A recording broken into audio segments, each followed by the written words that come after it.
चल बीच खाड़ देखे तू हरे ही रहिया, तू हरे ही रहिया। दर्शन देखाई हाली सूरज गोसैया, जल बीच खाड़ देखे तू हरे ही रहिया, तू हरे ही रहिया।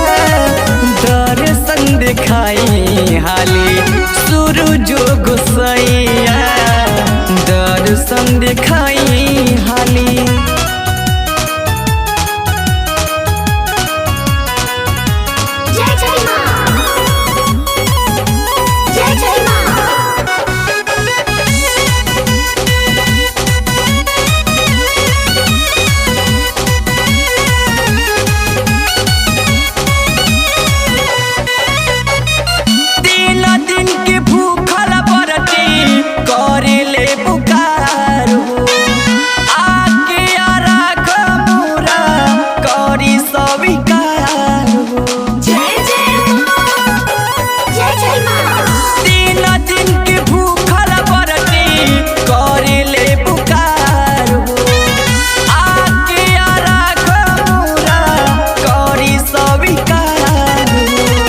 व्याकुल नयन होता देखे ललैया, हो गईल समैया।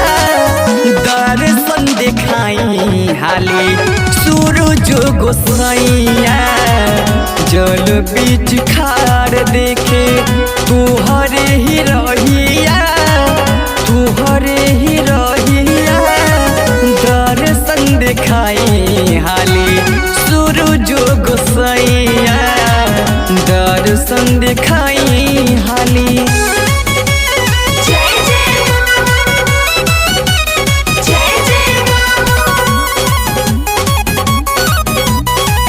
बादरी के चीर आदित घाटी मोराया, देख के रख खुशी खुशी घरे जाई।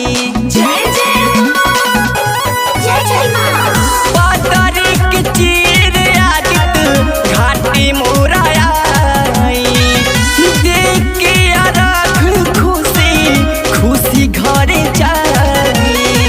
शुभम विजय दीपक करे ले बिनाइया, जोड़े ले कलैया। दर्शन देखाई हाली सूरज गोसैया, जल बीच खाड़ देखे तू हरे ही रहिया, तू हरे ही रहिया।